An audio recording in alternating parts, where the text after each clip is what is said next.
Hello बच्चों, स्वागत है आपका अर्कश्वित अग्रवाल क्लासेस में। आज 10th क्लास के लिए कुछ इम्पोर्टेंट क्वेश्चन लेके आए।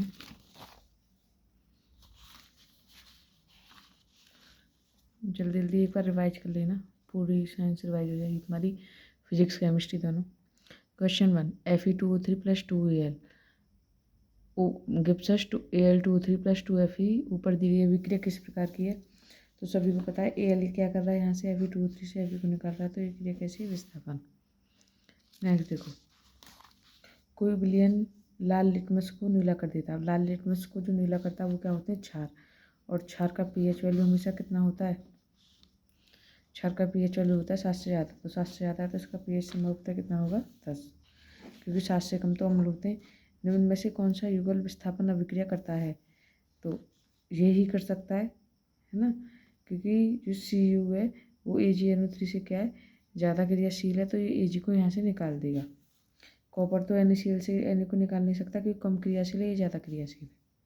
सेम इधर, ना सिल्वर FeSO4 से Fe को निकाल सकता है क्योंकि सिल्वर कम क्रियाशील है और FeSO4 Fe जो है ज़्यादा क्रियाशील है। सेम इधर, जो Al है Mg से क्या है? कम क्रियाशील है, तो MgCl2 से Mg को नहीं निकाल सकता। नेक्स्ट है, लोह चूर्ण पर तनु हाइड्रोक्लोरिक अम्ल डालने पर। लोह चूर्ण क्या होता है? Fe, और इस पर क्या डाल रहा है? तनु हाइड्रोक्लोरिक अम्ल। तो क्या बनेगा? आयरन क्लोराइड और प्लस का हाइड्रोजन, तो हाइड्रोजन गैस एवं आयरन क्लोराइड बनते हैं। FeCl3 भी लिख सकते हैं, आयरन थर्ड क्लोराइड। नेक्स्ट, निम्नलिखित में अम्लीय लवण है, तो अम्लीय लवण साफ साफ दिखाई दे रहा है, NaCl तो है नहीं, तो इसमें अम्लीय लवण कौन सा है? NaHSO4। कोई धातु ऑक्सीजन के साथ अभिक्रिया का उच्च गलनांक वाला यौगिक निर्मित करती है। यह यौगिक जल में विलीय है। यह तत्व क्या है? यह तत्व है कैल्शियम। ठीक है, तो नेक्स्ट क्वेश्चन देखो, निम्न में से कौन सा पदार्थ लेंस बनाने के लिए प्रयुक्त नहीं किया जा सकता है? तो कौन सा नहीं किया जा सकता? जल किया जा सकता है, कांच हो सकती है, प्लास्टिक हो सकता है, लेकिन मिट्टी नहीं किया जा सकता है। तो इसका करेक्ट आंसर है टी। मानव नेत्र अभिलेख लेंस की फोकस दूरी को समायोजित करके विभिन्न दूरियों पर रखी वस्तुओं को फोकसित कर सकता है। ऐसा हो पाने का कारण है समंजसता। जो वो पक्षमावी मांसपेशियाँ होती हैं वो क्या करती हैं? जो लेंस की फोकस दूरी को क्या कहते हैं? करती हैं, समायोजित करती हैं। तो समायोजित करने की क्षमता को क्या कहते हैं? लेंस की समंजन क्षमता कहते हैं। प्रतिरोध आर के किसी तार के टुकड़े को 5 बराबर भागों में काटा जाता है। इन टुकड़ों को फिर पार्श्वक्रम में संयोजित कर देते हैं। यदि संयोजन का तुल्य प्रतिरोध R' है तो R/R' का अनुपात क्या होगा? 25। विद्युत धारा उत्पन्न करने की युक्ति। विद्युत धारा कौन उत्पन्न करता है? गैल्वेनोमीटर तो विद्युत धारा मापता है, सेम मीटर भी, और ये मीटर है। ठीक है, तो यहाँ क्या आएगा? विद्युत धारा उत्पन्न करने का स्रोत क्या है? जनरेटर। नेक्स्ट क्वेश्चन है कि किस दर्पण से आप चाहे कितनी ही दूरी पर खड़े हो आपका प्रतिबिंब सदैव सीधा प्रतीत होता है? तो ये सिर्फ सीधे की बात कर रहा है, तो समतल और उत्तल। अगर वो सिर्फ ये कहता कि सीधा व समान बनता है तो समतल आता, लेकिन वो कह रहा है सीधा प्रतीत होता है, तो सीधा समतल में भी बनता है और उत्तल दर्पण में भी बनता है, दोनों बनता है सीधा। ठीक है, मानव नेत्र जिस भाग पर किसी वस्तु का प्रतिबिंब बनाते हैं वो क्या होता है? प्रतिबिंब कहाँ बनता है? रेटिना पर। रेटिना का दूसरा नाम क्या है? दृष्टिपटल। रेटिना का दूसरा नाम है दृष्टिपटल।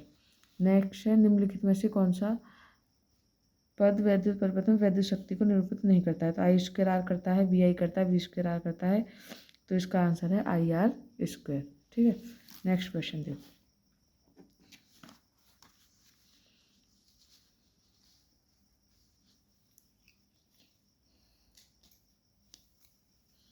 नेक्स्ट कह रहा है कि निम्नलिखित अभिक्रियाओं के लिए उनकी अवस्था के संकेतों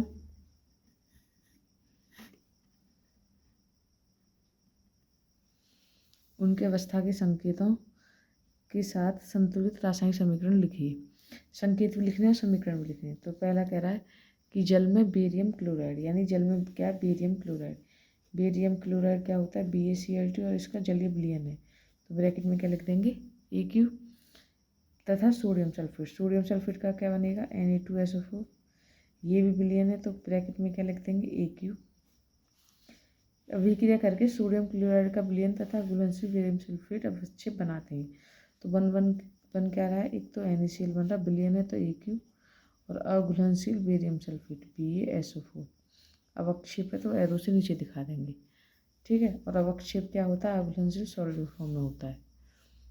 नेक्स्ट कह रहा है कि सोडियम हाइड्रोक्साइड का विलयन जल में, सोडियम हाइड्रोक्साइड का विलयन जल में, तो AQ हाइड्रोक्लोरिक अम्ल के विलयन जल में, ये भी जल में ही है, तो ब्रैकेट में AQ लिख देंगे। अभिक्रिया करके सोडियम क्लोराइड, सोडियम क्लोराइड क्या हो गया, NaCl का विलयन, तो AQ और जल H2, इसकी फॉर्म कैसी होगी, लिक्विड, L लिख देंगे, ठीक है।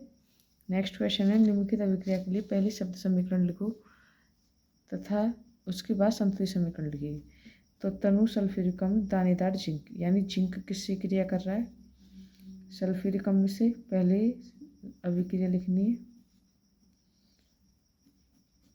और फिर कह रहा है अभिक्रिया करता है, तो क्या क्या बनेगा, जिंक सल्फेट प्लस का हाइड्रोजन, तो रिएक्शन दिखा था जिंक सल्फ्यूरिक एसिड का H2SO4, जिंक सल्फेट बन गया ZnSO4 प्लस का H2, ठीक है। नेक्स्ट देखो तनु सल्फ्यूरिक अम्ल, तनु सल्फ्यूरिक अम्ल किससे रिएक्शन कर रहा है, सल्फ्यूरिक अम्ल किससे कर रहा है, एल्यूमिनियम से, तो यहाँ लिख देंगे एल्यूमिनियम, और क्या बनेगा इधर, एल्यूमिनियम सल्फेट, एल्यूमिनियम सल्फेट और प्लस का हाइड्रोजन गैस। तो सल्फ्यूरिक अम्ल का फॉर्मूला क्या है, H2SO4, एल्यूमिनियम का Al बना दो फॉर्मूला, Al2SO4 का होल थ्राइस प्लस का हाइड्रोजन, ठीक है। नेक्स्ट उभयधर्मी ऑक्साइड क्या होते हैं, उभयधर्मी ऑक्साइड होते हैं वे ऑक्साइड जिनमें अम्ल और क्षार दोनों के गुण पाए जाते हैं, वो उभयधर्मी ऑक्साइड होते हैं। एक उभयधर्मी ऑक्साइड का नाम बताओ, तो उसका लिख देना एल्यूमिनियम ऑक्साइड। तो उभयधर्मी ऑक्साइड क्या होते हैं, जिनमें अम्ल और क्षार दोनों के गुण पाए जाते हैं, उन्हें उभयधर्मी ऑक्साइड कहते हैं।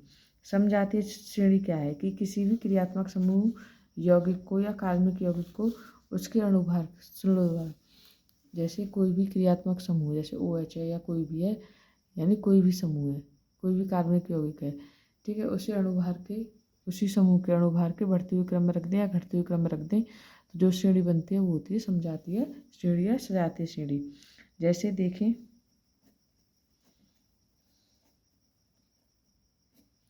एल्कोहल की श्रेणी CH3OH, CH3CH2OH, 14 का अंतर आएगा प्रत्येक में, CH2OH, ठीक है। तो ये क्या बन रही है, सजातीय श्रेणी बन रही है।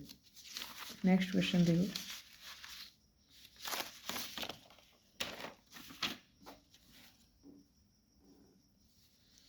अवतल दर्पण के मुख्य फोकस की परिभाषा लिखिए। तो मुख्य फोकस की कैसे परिभाषा लिखोगे, अवतल दर्पण है,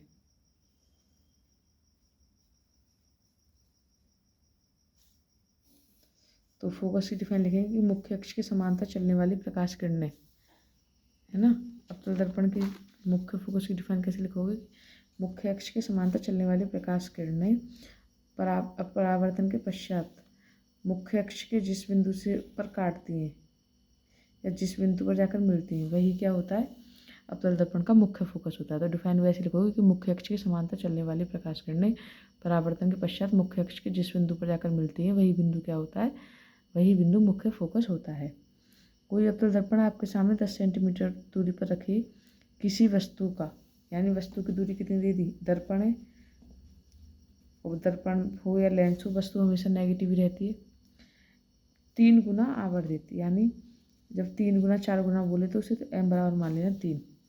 वास्तविक प्रतिबिंब बनाता है, वास्तविक हमेशा कैसा लेंगे, नेगेटिव। तो प्रतिबिंब दर्पण से कितनी दूरी पर है, v इक्वल क्या, तो फॉर्मूला क्या होगा m का, m इक्वल होता है दर्पण में -v/u, तो m कितना है -3, v है ही नहीं, माइनस का माइनस, u कितना -10, तो कैंसिल, v इक्वल कितना आ गया -30 सेंटीमीटर। नेत्र की समंजन क्षमता मैंने अभी बताई थी कि जो पक्षमावी मांसपेशियाँ होती हैं वो लेंस की फोकस दूरी को, यानी मांसपेशियों द्वारा, पक्षमावी मांसपेशियों द्वारा लेंस की फोकस दूरी को समायोजित करने की क्षमता ही क्या कहलाती है? लेंस की संवेदन क्षमता कहलाती है। नेक्स्ट क्वेश्चन देखो, कोई उत्तल लेंस किसी सुई का वास्तविक तथा उल्टा प्रतिबिंब उस लेंस से 50 सेंटीमीटर दूर बनाता है। यह सुई उत्तल लेंस के सामने कहाँ रखी है ना, कि प्रतिबिंब कहाँ बना रहा है? 50 सेंटीमीटर, और उत्तल लेंस है तो कैसा रहेगा? पॉजिटिव। यह सुई उत्तल लेंस के सामने कहाँ रखेगी यदि इसका प्रतिबिंब उसी साइज का बन रहा है जिस साइज का बिंब है। यानी कोई उत्तल लेंस किसी सुई का वास्तविक तथा उल्टा प्रतिबिंब उस लेंस से 50 सेंटीमीटर दूर बनाता है। यदि सुई उत्तल लेंस के सामने कहाँ रखी है यदि इसका प्रतिबिंब उसी साइज का बन रहा है जिस साइज का बिंब है। यानी दोनों समान है। तो लेंस की क्षमता, अब क्षमता ज्ञात करने के लिए क्या चाहिए? फोकस दूरी चाहिए। पी इक्वल कितना आएगा? 100/f लगा देना अगर सेंटीमीटर में तो डायरेक्ट। तो पहले फोकस दूरी निकाल लो। लेंस में होती है v1/v माइनस 1/u। v कितना है? -50 +50। u कितना है? 50। 2/50 1/25। तो f कितना मिल गया? 25 सेंटीमीटर। तो p को लगा देंगे 100/25। तो p बराबर कितना है? 4 डायोप्टर। ठीक, नेक्स्ट क्वेश्चन देखो, सूर्योदय के समय सूर्य रक्ताभ क्यों प्रतीत होता है? या सूर्योदय के समय सूर्य लाल क्यों दिखाई देता है? इसका रीजन क्या है?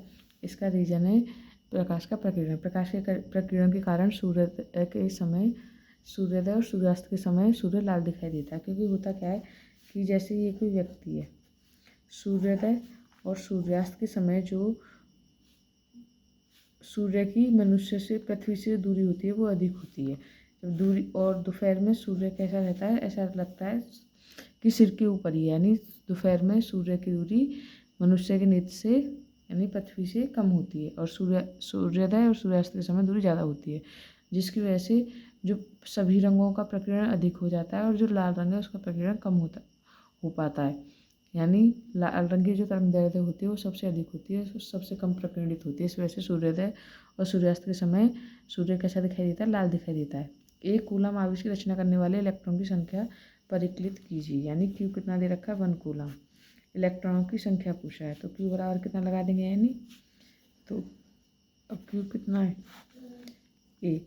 एन है ही नहीं है, E का मान 1.6 × 10⁻19। तो एन बराबर कितना आ गया? 1/1.6 × 10⁻19। पॉइंट हटाएंगे 0। 10/16 10⁻19 को ऊपर ले गए प्लस की 19, 0.625 × 10⁻19 इतना आ जाएगा। ठीक है, अगला कह रहा है किसी निकट दृष्टि दोष से पीड़ित व्यक्ति का दूरबिंदु या पास बिंदु बोले ऐसे समझ लेना, वो हमेशा क्या देगा? बी। और इसमें चिन्ह पर पार्टी याद रखना कि नेगेटिव ही लेके चलनी है। इस दोष को संशोधित करने के लिए आवश्यक लेंस की प्रकृति तथा क्षमता क्या होगी? तो लेंस की प्रकृति, अब निकट दृष्टि दोष है तो कौन सा निकट दृष्टि दोष कौन सा होता है? जिसमें पास का दिखाई देता है, दूर का दिखाई नहीं देता है। तो कौन सा लेंस यूज करेंगे? उत्तल लेंस। और निकट दृष्टि दोष में u इन्फिनिटी लेके चलोगे और दूर दृष्टि दोष में u 25। तो 1/f = 1/v माइनस 1/u। तो 1/f, v कितना? -80, u कितना है? इन्फिनिटी, और 1/∞ कितना होता है? 0। तो 1/f कितना आ गया? -1/80, और f इक्वल आ गया -80। अब निकालो p कितना लगा दोगे? f सेंटीमीटर में तो 100/f लगा देना, मीटर में होती वैसे 100। f कितना है? -80, 0 0 10/8 माइनस के डायोप्टर। ठीक, नेक्स्ट, वैद्युत धारा से क्या तात्पर्य? वैद्युत धारा किसे कहते हैं? आवेश के प्रवाह की दर को वैद्युत धारा कहते हैं। ये कितनी होती है? I = Q/T। मात्रक क्या होता है इसका? वो मात्रक होता है एम्पियर। इसका मेजरमेंट किससे करते हैं? मीटर से। और मीटर हमेशा परिपथ में कैसा लगा रहता है? श्रेणी क्रम में। ठीक है, पदार्थ x के विलयन का उपयोग सफेदी करने के लिए होता है। पदार्थ x का जो नाम होगा वो CaO होगा। यानी नाम तो हो गया इसका कैल्शियम ऑक्साइड, और सूत्र हो गया CaO। और फिर कह रहा है ऊपर फर्स्ट में लिखी पदार्थ x की जल के साथ अभिक्रिया दिखानी है। CaO + H2, तो क्या बन जाएगा इधर? CaOH का होल ट्वाइस। ठीक है, नेक्स्ट क्वेश्चन,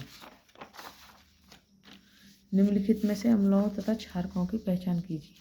तो CH3COOH क्या अम्ल है, H2S भी एक अम्ल है, ये दोनों तो हो गए अम्ल और ये दोनों क्या हो गए क्षार। नेक्स्ट कह रहा है निम्न अभिक्रियाओं के लिए समीकरण लिखिए। भाप के साथ आयरन, तो आयरन की किससे करानी है, भाप से H2, तो क्या बनते हैं जब भाप से कराते हैं तो ऑक्साइड Fe2O3 प्लस का हाइड्रोजन संतुलित खुद कर लेना।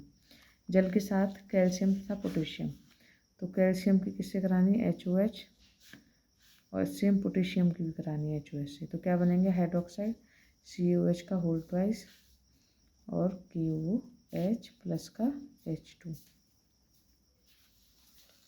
ठीक है। नेक्स्ट, एक अवतल दर्पण की वक्रता त्रिज्या, वक्रता त्रिज्या क्या होती है, R = 20 सेंटीमीटर, फोकस दूरी कितनी हो जाएगी इसकी 10 सेंटीमीटर, और अवतल दर्पण है तो नेगेटिव, कोई वस्तु अवतल दर्पण से 15 सेंटीमीटर दूरी पर रखी है, U = 15 सेंटीमीटर, तो प्रतिबिंब की दूरी ज्ञात करो।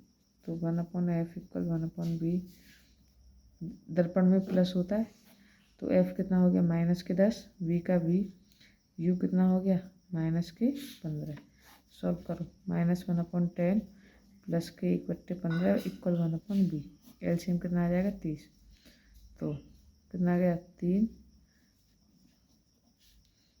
के 1/30 = 1/b।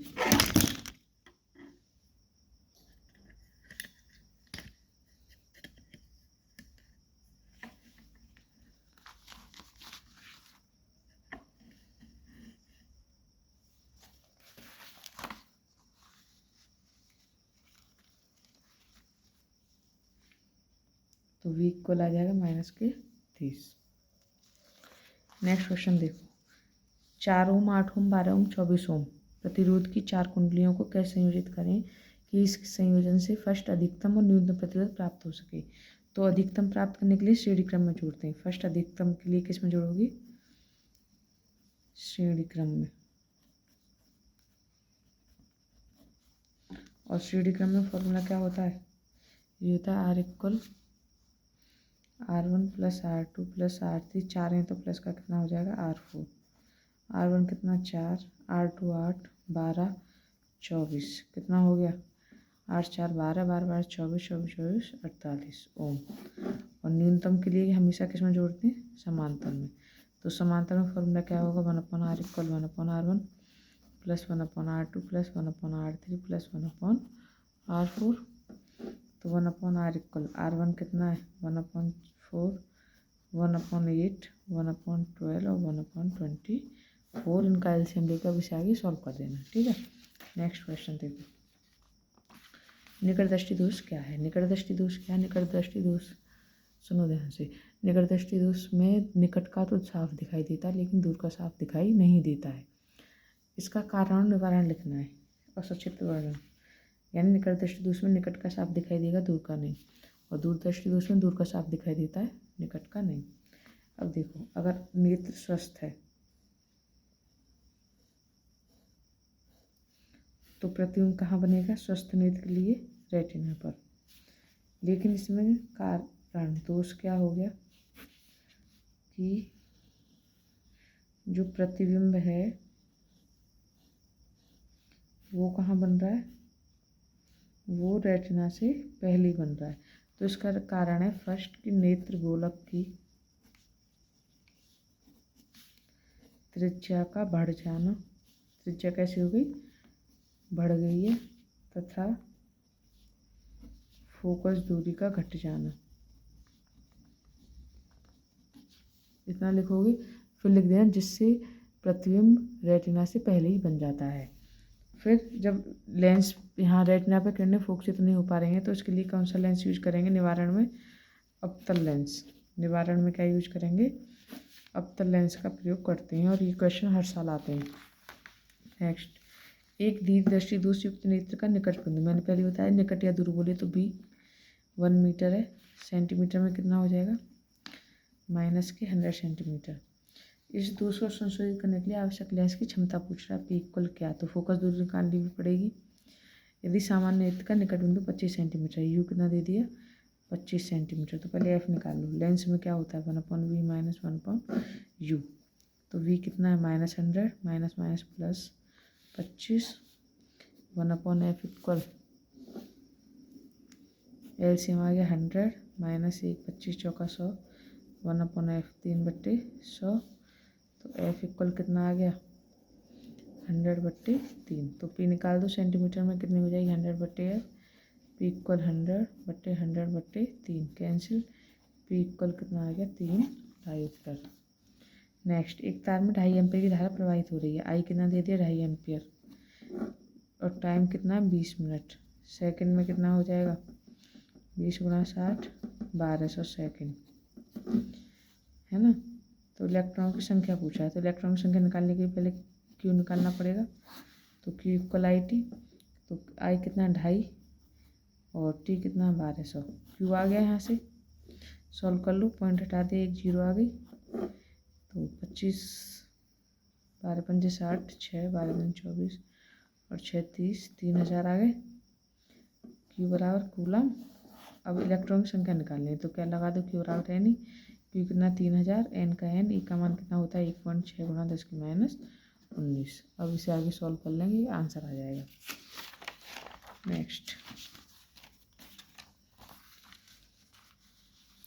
नेक्स्ट क्या है, कुल प्रतिरोध ज्ञात करो।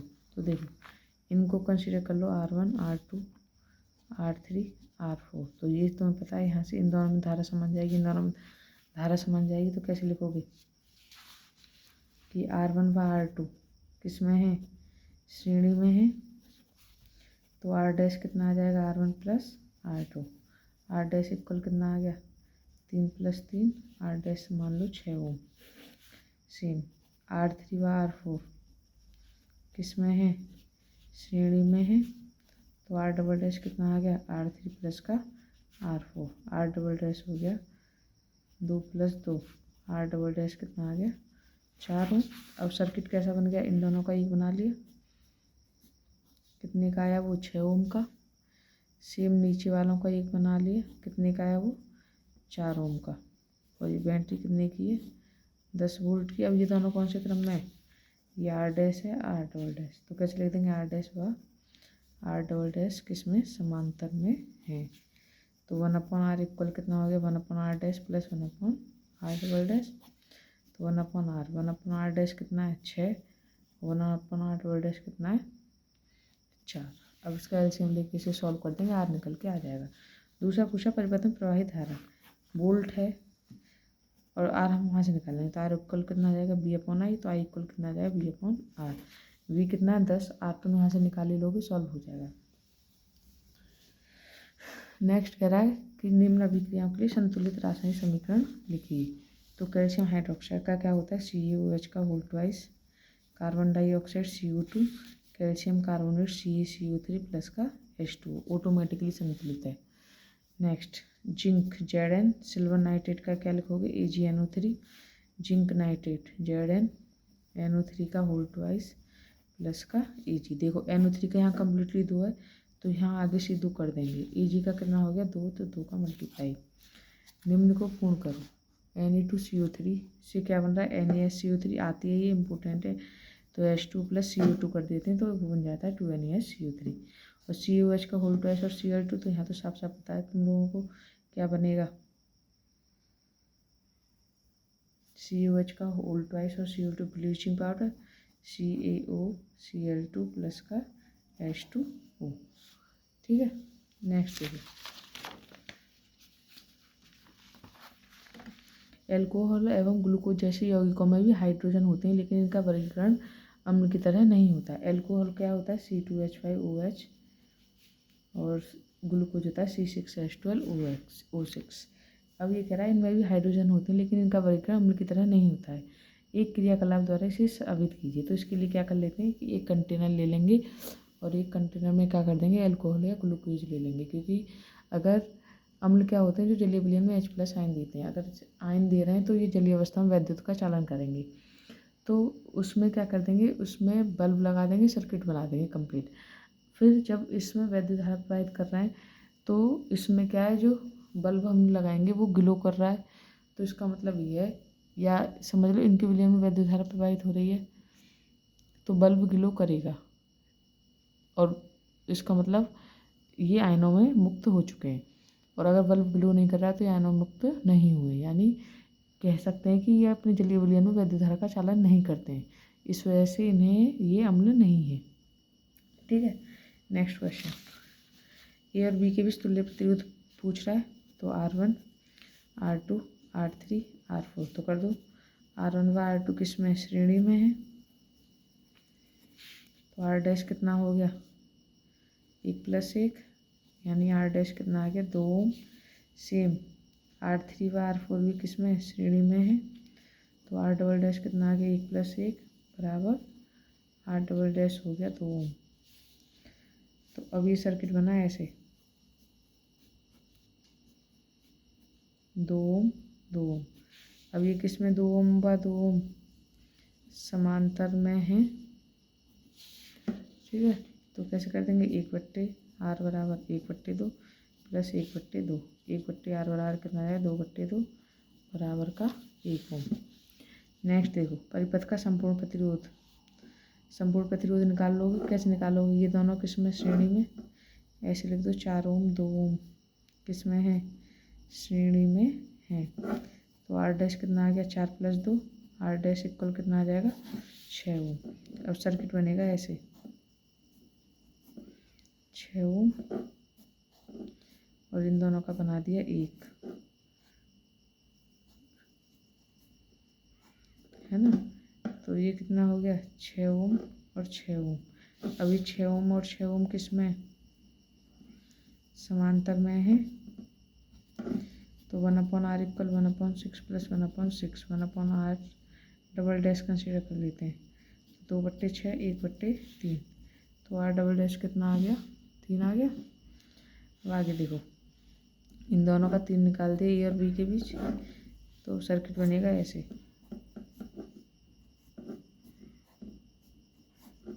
3 ओम और ये कितना 6 ओम।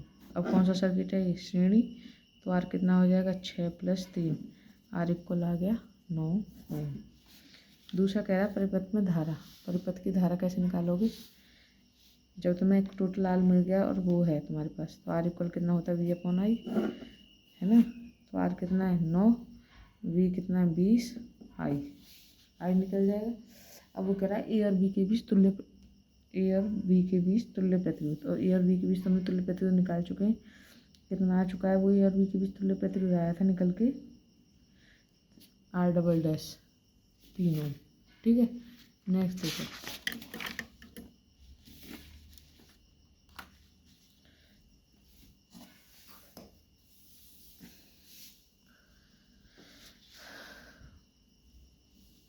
वायुमंडलीय अपवर्तन किसे कहते हैं, वायुमंडलीय अपवर्तन कहते हैं, तुम्हें पता है कि जो सूर्य का प्रकाश आ रहा है कि हमारे इन्वायरमेंट में क्या अर्थ इन्वायरमेंट में वायुमंडल है, इस वजह से प्रकाश का जो है प्रकीर्णन हो पाता है।